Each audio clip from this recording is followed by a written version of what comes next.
안녕하세요. 오늘도 지우와 원 시간이 됐고요. 우리 저번 시간에는 59페이지에 나와 있는 상대 연령과 지층의 대비에 대해서 배웠습니다. 그 지층을 대비하는 방법에 크게 두 가지가 있었는데, 하나는 암상에 의한 대비라고 해서 건층을 이용해서 그 건층을 기준으로 나중에 쌓인 거는 그러니까 나중에 쌓인 거랑 그 전에 쌓인 거 이런 식으로 상대적으로 비교를 할 수가 있었고요.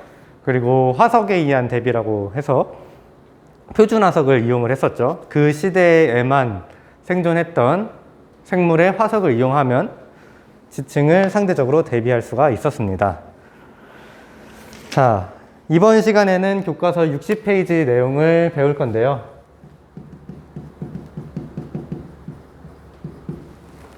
(60페이지에) 어떤 내용을 배우냐면 절대 연령의 결정이라는 것을 배울 겁니다. 저번 시간에 잠깐 소개를 했는데, 그 인터넷에 나와 있는 글은 그냥 그 글이 쓰여진 날짜가 아주 정확히 기록이 되어 있죠. 근데 지층도 그런 식으로 자기가 생성된 시점을 결정해 줄 수 있는, 좀 나타내 줄 수 있는 그러니까 지층이 생성된 시점을 알 수 있는 방법이 있어요. 그런 걸 이제 지층의 절대 연령이라고 얘기를 하는데, 지층이 정확히 몇 년이 됐느냐, 상대적으로 비교하는 게 아니라 절대적인 숫자, 이 지층은 몇 년 전에 생성된 지층이다, 이런 식으로 비교할 수 있는, 그러니까 알아낼 수 있는 방법이 있는데, 그렇게 측정하는 거를 이제 절대 연령이라고 얘기를 하는 거고, 그러면 그 절대 연령을 어떻게 하면 결정할 수가 있는가, 알아볼 수가 있는가를 이번 시간을 통해 배워보도록 하겠습니다. 그러면 먼저 교과서 내용을 읽으면서 좀 어떤 걸 배우게 될지 가볍게 한번 볼게요. 자, 상대 연령을 이용하면 지질학적으로 일어난 사건을 비교할 수는 있는데, 시간이 정확히 언제 일어나는지를 알기는 어렵다. 상대 연령은 상대적인 것만 본다는 거죠. 정확히 언제 일어나는지는 모르고. 근데 이제 특정한 지질학적 사건이 일어난 후 실제로 몇 년이 지났는지를 알기 위해서는 절대 연령을 이용을 해야 해요. 그 절대 연령이라는 게 이제 지층이나 암석의 정확한 생성 시기를 말하는 거고요.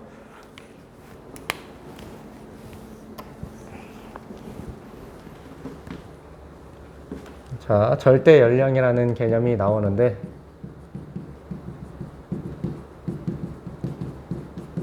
지층이나 암석의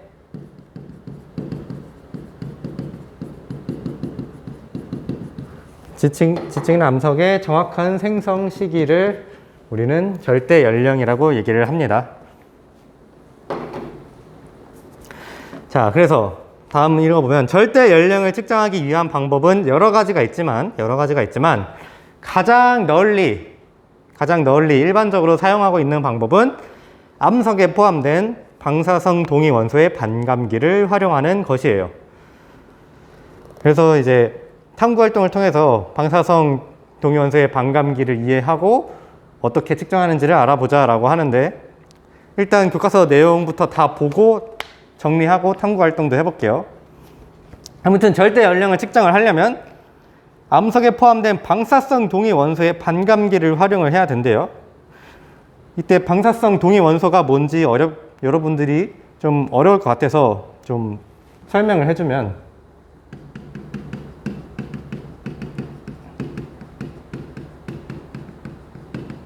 방사성 동위 원소란 이 동위 원소 중에서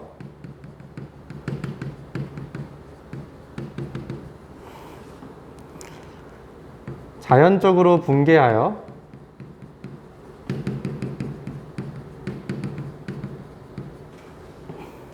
방사선을 방출하면서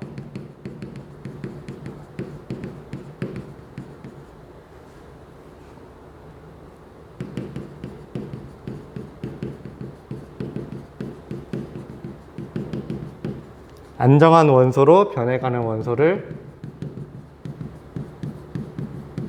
방사성 동위 원소라고 얘기를 해요. 이 동위 원소라는 건 이제 원소 중에서 양성자 수는 같은데 중성자 수가 다른 거를 동위원소라고 합니다.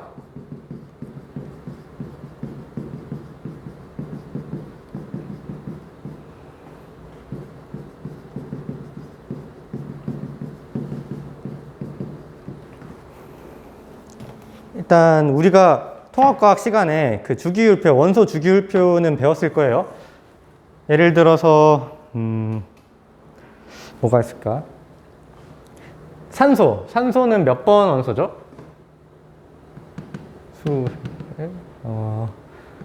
200, 20, 이렇게 되니까 1, 2, 3, 4, 5, 6, 7, 8, 8번 원소죠, 8번. 그러면 얘는 양성자를 8개를 갖고 중성자도 8개를 가져서 원래 질량이 16이네죠.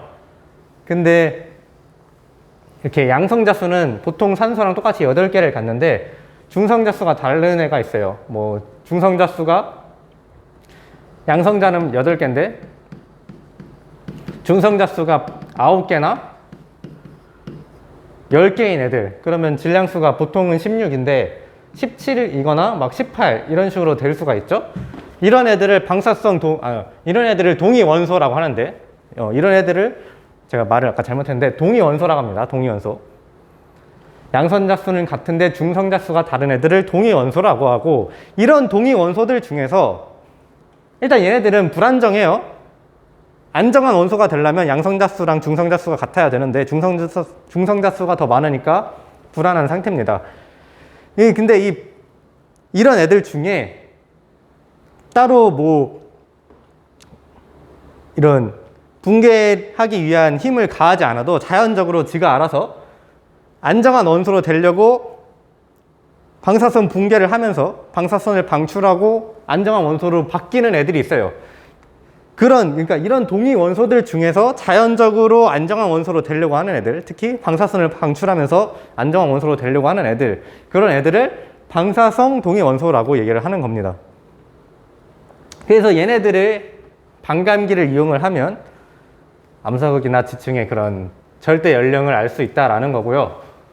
사실 우리 입장에서 이런 방사성 동위 원소가 뭔지 그리고 동위 원소가 뭔지 알 필요는 없어요. 알 필요는 없는데 이제 교과서에 나온 되게 생소한 개념이기 때문에 언급을 한 거고요. 제가 화학 교사는 아니라서 정확히 설명하기는 어렵지만 아무튼 뭐 틀린 말은 없었을 것 같아요. 그래서 방사성 동위 원소란 이런 거구나. 특히 동위 원소란 양성자 수는 같은데 중성자 수는 다른 애구나. 그렇게만 알면은 그래도 이제 모르고 보는 거랑 알고 보는 거랑은 다르거든요.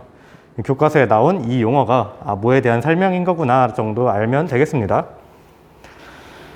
자, 그래서 교과서 다음 내용을 보면 61페이지에 나온 내용을 보면, 자, 방사성 원소는 외부 온도나 압력의 변화와 관계없이 항상 일정한 속도로 붕괴하여 안정한 원소로 변한다. 이 방사성 동위 원소란 자연적으로 붕괴를 해가지고 안정한 원소로 되는 애라고 얘기를 했어요. 근데 이렇게 안정한 원소로 바뀌는 속도, 그렇게 바뀌는 비율, 그런 거는 주변의 온도나 압력, 그런 주변의 환경이랑 관계없이 항상 똑같은 속도로 변한다는 겁니다. 그래서 이때 원래 존재하는 이 방사성 동위 원소를 모원소라고 얘기를 하고요. 아까 산소가 붕괴해서 질소가 됐나? 아무튼 뭐가 됐는지는 정확히 기억이 안 나는데 산소 동위 원소가 막 붕괴를 하면 질소가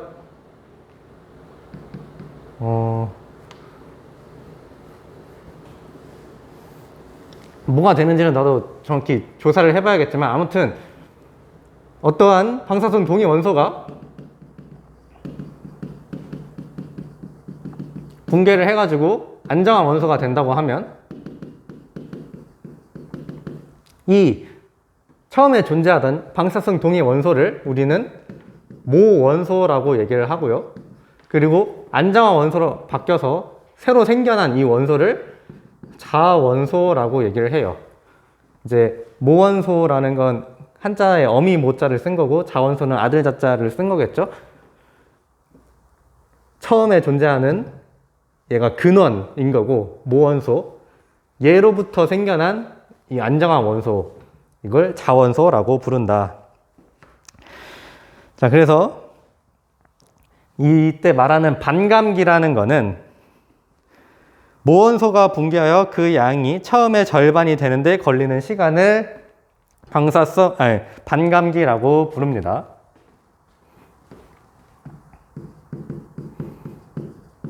반감기는 모원소의 양이 처음에 절반이 되는데 걸리는 시간을 반감기라고 부른다. 예를 들어서 방사성 동위 원소가 10개가 있었어요. 근데 얘가 붕괴를 해가지고 자원소 5개를 만들고 이 모원소는 처음에 절반 5개가 됐겠죠. 모원소랑 자원소의 합은 처음에 존재하던 이 모원소의 양이랑 똑같을 거고요. 아무튼 얘가 점점점 이렇게 10, 9, 8, 7, 6, 5 이런 식으로 4, 3 등등등 계속 줄어들 텐데 얘가 절반이 되는 순간, 5가 되는 순간, 이 모원소의 양이 절반이 되는 순간 이 시점, 처음부터 지금까지 지나간 그 시간을 우리는 반감기라고 얘기를 하는 겁니다. 이 반감기는 교과서에도 나와 있지만 주변의 압력이나 온도에 따라서 달라지지 않아요. 항상 일정한 속도로 유지가 됩니다. 즉, 어떤 원소의 반감기는 항상 똑같다라는 거죠. 그래서 교과서 내용을 보면 자, 처음 원소의 양과 상관없이 같은 원소에서는 항상 같다. 그래서 10이 5가 되는 시간이랑 2가 1이 되는 시간이랑 얘는 5만큼 바뀐 거고 얘는 1만큼 바뀐 건데 똑같이 절반이 되는 거예요. 똑같이 절반이 된 거. 그래서 10에서 5가 되는 시간이랑 2에서 1이 되는 시간이 서로 똑같습니다. 10에서 5가 되는데 뭐 100만 년이 걸렸다면 2에서 1이 되는데도 똑같이 100만 년이 걸려요. 신기하죠? 아무튼 방사성 동위 원소의 반감기는 처음 원소의 양과 상관없이 항상 절반이 되는 시간은 똑같다. 따라서 이제 암석 속에 들어있는 모원소와 자원소의 비와 모원소의 반감기를 알면 절대 연령을 계산할 수가 있다라는 겁니다. 예를 들어서 모원소의 양이 10이 있고요. 얘의 반감기는 100만 년이라고 쳐봐요. 그리고 나중에 이 암석에 존재하는 모원소의 양을 조사를 했더니 10이라고 하지 말고 16이라고 해볼게요. 처음 원소의 양은 16이고 반감기는 100만 년이다. 그리고 나중에 이 모원소의 양을 조사를 했더니 2가 됐더라. 그러면 이 모원소가 존재하는 암석은 언제 생성된 것일까라고 물어본다면 16에서 2가 될 때 반감기를 몇 번 거치는지 계산하면 돼요. 반감기를 한 번 거치면 8이라는 그 모원소의 양이 8이 될 거고요. 2번 거치면 8의 절반인 4가 될 거고 3번 거치면 4의 절반인 2가 될 겁니다. 즉 반감기를 3번 거쳤다면 이 암석의 생성 시기는 300만 년 전이 되겠죠. 대충 이해가 되나요? 아무튼 방사성 동위 원소가 절반이 되는데 걸리는 시간을 반감기라고 얘기를 하고 이거는 항상 어떤 환경이든 간에 일정한 속도, 일정한 반감기를 어떤 원소든 일정한 반감기를 갖게 되고요. 따라서 암석의 절대 연령은 그 모원소의 반감기랑 처음 모원소의 양과 나중 모원소의 양을 알면 이 세 가지를 알면 절대 연령이 얼만큼 되는지를 알 수 있다라는 겁니다. 근데 이 원소마다 방사성 동위 원소가 그래도 꽤 여러 가지가 있는데 그 원소들마다 반감기는 달라요. 어떤 애는 5,700년인 것도 있고 어떤 애는 막 45억 년인 것도 있고 되게 큰 편차가 있습니다. 하지만 같은 원소라면 반감기는 항상 같아요. 탄소 같은 경우가 이제 5,700년이고 우라늄 같은 경우가 45억 년인데 같은 탄소라면 어느 암석을 보더라도 반감기는 5,700년이라는 겁니다. 아무튼 이게 교과서 내용을 가볍게 본 거고요. 그러면 좀 더 자세히 설명을 해야겠죠? 몇 분 지났죠? 오케이.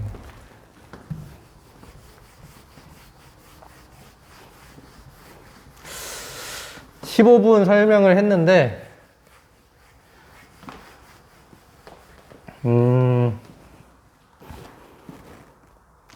좀만 더 하고 끝낼게요. 여기는 2시간에 걸쳐서 설명하도록 하고 그러면 오늘은 교과서 내용을 정리하는 정도로만. 자, 오늘 배운 거를 한번 정리를 해볼게요. 자,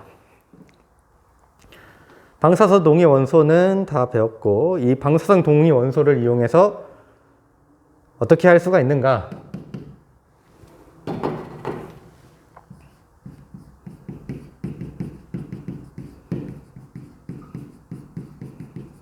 방사선 동위 원소의 특징. 교과서에 있는 내용이긴 하지만 한번 정리를 하면, 자,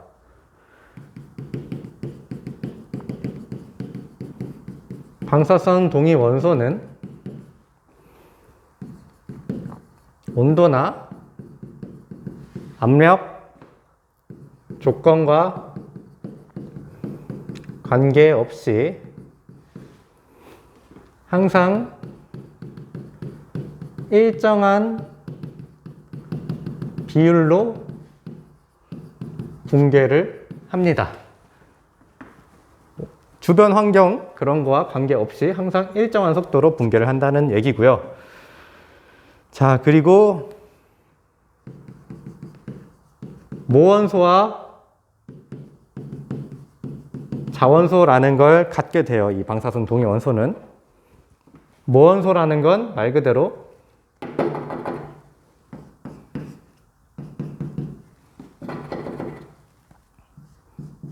방사성 동위 원소를 얘기를 하는 거고요. 이 자원소는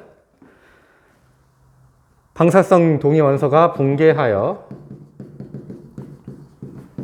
생성된 안정환 원소가 자원소인 겁니다.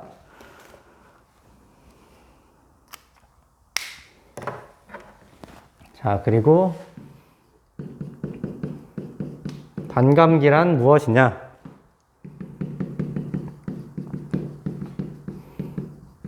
방사성 동위 원소가 붕괴하여 무원소의 양이 처음에 절반으로 줄어드는데 걸리는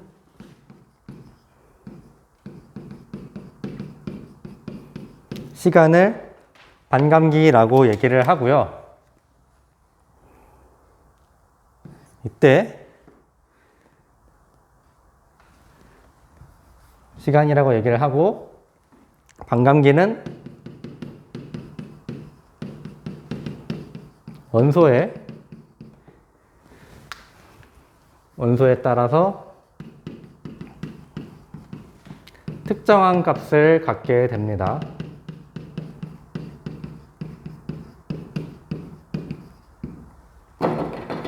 예를 들면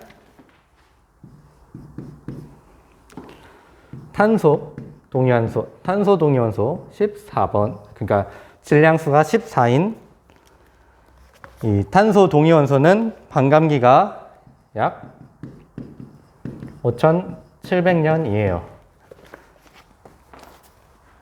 그리고 우라늄 같은 경우에 약 45억 년 정도가 됩니다.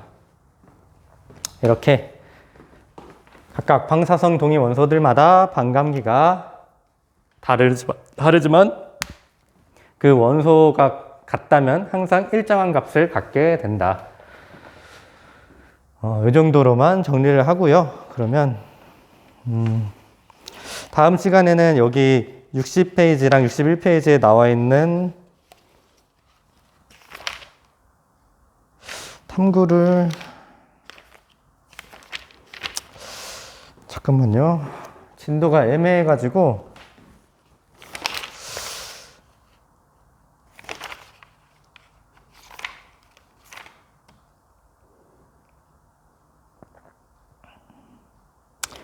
그래요. 오늘은 그럼 여기까지 하고 다음 시간에 이제 탐구랑 62페이지, 63페이지까지 한번 다음 시간에 다 끝내는 걸로 해보겠습니다. 그러면 오늘은 여기까지 하겠습니다.